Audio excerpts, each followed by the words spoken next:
जय शिव शंभू। श्री सतगुरु महाराज की जय हो, पार ब्रह्म परमेश्वर की जय हो। देखो कितना प्यारा आवाज है। पक्षियों की आवाज आपको सुनाई दी। मैं आपके सामने बिना बात के 2-3 कथन डाल रहा हूं और उन पर ध्यान दें, क्योंकि यही सत्य है।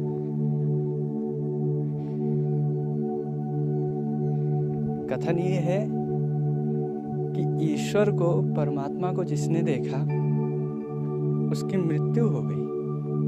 मौत के बाद ही लोग परमात्मा को देखते हैं, है ना। जब तक जीवित है तब तक वो देख नहीं पाते। या फिर दूसरा कथन, जिसने ईश्वर को देखा वो पागल हो गया। जिसे लोग बोलते नहीं है कि अरे वो तो भक्त हो गया, वो तो पागलों की तरह बात करता है, वो ऐसे बिहेव करता है, अकेले रहता है, ये करता है, वो करता है। तो ऐसी बहुत सारी चीजें हैं, धीरे धीरे आप जान पाएंगे।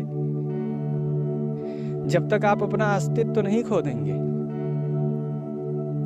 तब तक पूर्ण रूप से आप उस ईश्वर को नहीं पा सकते। तो हम बात करेंगे आत्मज्ञान। आत्मज्ञान देखो भाई, वो बहुत बड़ी चीज है। और इसके पीछे बहुत सारे लोग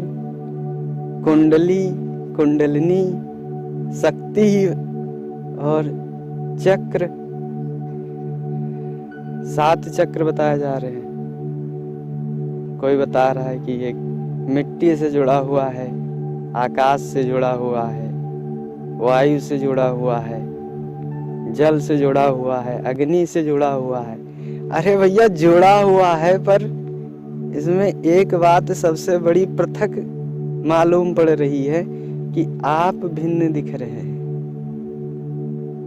कभी अनुभव हुआ कि आप इस प्रकृति से जुड़े हुए हैं, रहते इसी में हैं।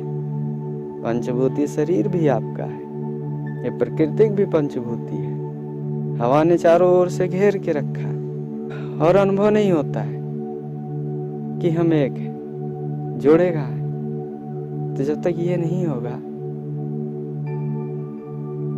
तब तक पार कैसे लगाओगे भैया ये भवसागर। नाभि कमल से परख लेना, हृदय कमल बिच फिरे मणि, अवनहत बाजा बाजे सहरमा, ब्रह्मांडन पर आवाजे हुई।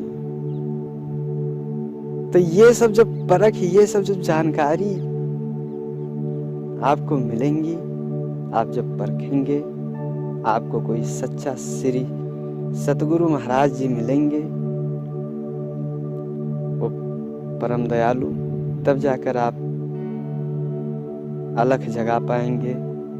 आपको आत्मज्ञान हो पाएगा, आपको बोध हो पाएगा, आप बुद्ध बन सकेंगे। शिव, नानक शाह फकीर, श्री सतगुरु महाराज कबीर। कुंडली का बहुत सारा हुआ है, इंटरनेट दुनिया में देख रहे हैं। जैसे इस पे बहुत सारी पुस्तकें भी हैं, इंटरनेट पे मिल जाता है, पढ़ लेते हैं, यूट्यूब पे देख लेते हैं। मन में इमेजिनेशन होता है, रे भैया चलो जगाते हैं। और जानकारी है नहीं पूरी और आत्मज्ञान लाना चाहते हैं अंदर, तो आत्मा तो है, ज्ञान चाहिए पहले। ज्ञान के बिना आत्मज्ञान ना हो भाई। मतलब आत्मा अलग है और ज्ञान अलग है तो बेकार है, खेल खत्म होता है। तो अभी कुंडली के बारे में अभी कुछ ज्यादा कुछ बताने वाले भी नहीं है। जब देखेंगे, जैसे आपके मन में जिज्ञासा का है, जानना चाहते हैं, फिर आगे सोचा विचारा जाएगा। वैसे तो हम चाहते हैं कि जो हमारे पास है वो सब कुछ आपको दे दे। देखो यूट्यूब पे भी हमने बहुत सारे वीडियो देखे, उनमें से मेरे मन को कोई भाया नहीं, क्योंकि जहाँ तक मेरा सोचना है कि ये सब कुछ नहीं जानते उसके बारे में जिसके बारे में बात करते हैं। कुंडलिनी शक्ति या आत्मज्ञान, ब्रह्म ज्ञान जिसको अलग जगाना बोलते हैं, बौद्धिष्ट हो जाना, बहुत सारे नामों से उसे लोग समझते और परखते हैं। परंतु हमारे महान पुरुषों ने, हमारे श्री सतगुरु महाराज जो ब्रह्मज्ञानी हुए, उन्होंने इस भेद को किसी दूसरे तरीके से बताया है।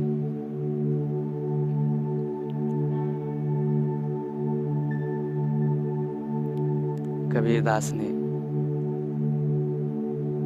एक अपने भजन में, बहुत ही सुंदर भजन है, कहा है, ब्रह्म में ज्ञान, ज्ञान में ब्रह्म है, ब्रह्म का पार फिर ना पाया रे।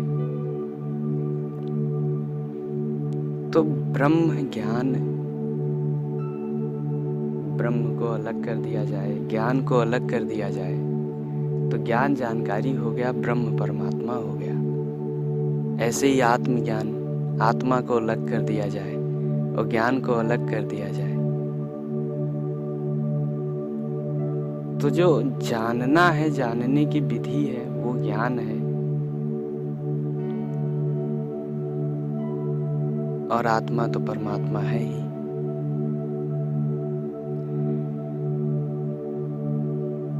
पहले समझना चाहिए अच्छे से। और होता क्या है कि लोग YouTube पे बहुत सारा वीडियो देखते हैं और इनसे उनसे बात कर लेते हैं, और बहुत सारी PDF में फाइल भी लोड है, वो भी पढ़ लेते हैं।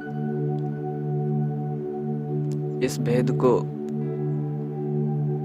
अनेकों प्रकार से बताया है।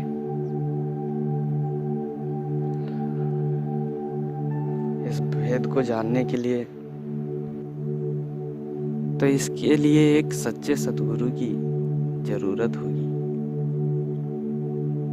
वह सच्चा सतगुरु जिसने स्वयं में अनुभव किया हो, इस भेद को समझा हो,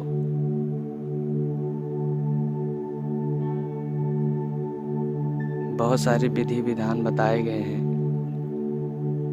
वेद पुराण ग्रंथ।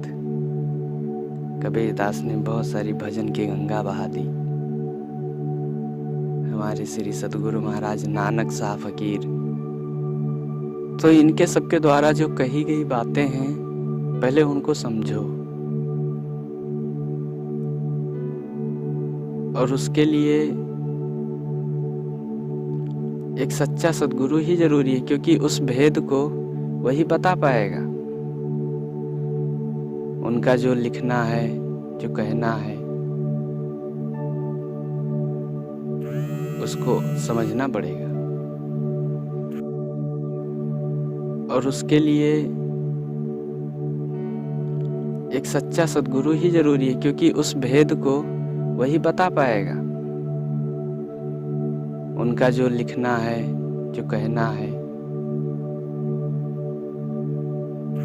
उसको समझना पड़ेगा। सत्य राह के अनुगामी बनो। देखो, जब जानकारी हो जाएगी स्वयं की पूरी, तो इच्छा तृप्त हो जाएगा, क्योंकि जानकारी ही विचार है, वही जीवन है, और वही चल रहा है इस समय आपके दिमाग में, मन में, हर जगह। और जब ये सारी चीजें हट के वहां पे स्वयं की चीजें आ जाएंगी, स्वयं का भेद आ जाएगा, तो मन मंदिर बन जाएगा, क्योंकि ब्रह्म में ज्ञान, ज्ञान में ब्रह्म है। ठीक है, तब प्रभु का वास होगा। तभी ये कुंडलिनी चक्र वक्र और ये सारी चीज़ें संभव है। परंतु ये चक्र वक्र दूसरी तरह से संभव, जिस तरह से समझ रहे हो उस तरह से नहीं, उस तरह से बिल्कुल नहीं। इसका भेद किसी और प्रकार है। बिना भेद बाहर मत भटको, बाहर भटकब है खाली। 68 तीर्थ यही बताऊं, कर दर्शन काया माही। मतलब समझे, 68 तीर्थ के दर्शन आप अपने शरीर में ही कर सकते हैं।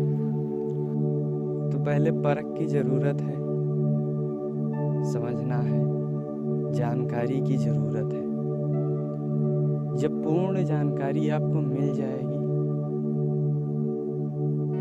पूर्ण ज्ञान हो जाएगा। तो जब ज्ञान है तो आगे ब्रह्म या आत्मा जोड़ सकते हो, तभी वो पूर्ण होगा, ब्रह्म ज्ञान या आत्मज्ञान बन पाएगा।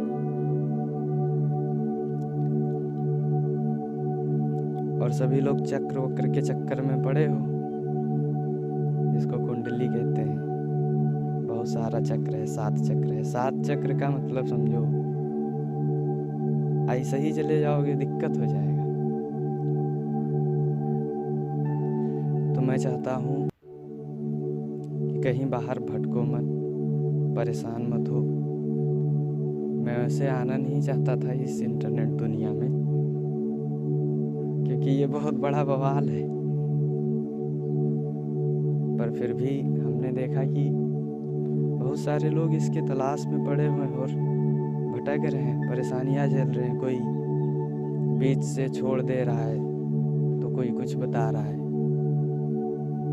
कोई यूट्यूब पे बता देता है कि ऐसा करोगे इसमें खतरा हो गया, किसी ने बताया कि खतरा नहीं है, कोई बता रहा है ऐसा अनुभव हो रहा है, कोई कुछ बता रहा है। तो ऐसे वैसे के चक्कर में मत पड़ो, पूर्ण जानकारी पहले लो। पहले पूर्ण जानकारी होनी चाहिए स्वयं की या उस परमात्मा की। जब जानकारी हो गई तो मतलब ज्ञान मिल गया। तो पूर्ण ज्ञान, जब आप अपने आप को पूर्ण रूप से जान जाओगे कि क्या है पूरा सिस्टम, तो वो सच्चे सद्गुरु, कृपालु, राम, शिव, बहुत सारे रूपों में उनको जाना जाता है, बहुत सारे नाम हैं उनके। उस परम शून्य महाराज, मेरे मन से तो मैं उनको परम शून्य ही कहता हूँ। मजा आता है इसी में है सब। तो उनकी कृपा बन जाएगी जब आप अपने आप को जान जाओगे, स्वयं को। स्वयं की जानकारी के लिए एक भेदी चाहिए, जिसने इस भेद को भेदा हो। देखो पक्षियों का आवाज कितना मस्त है ना। मैं इन्हीं सबके साथ आनंद लेता हूँ। ओहो, कण कण में वही विराजता है, इसीलिए इतनी मधुर आवाज है।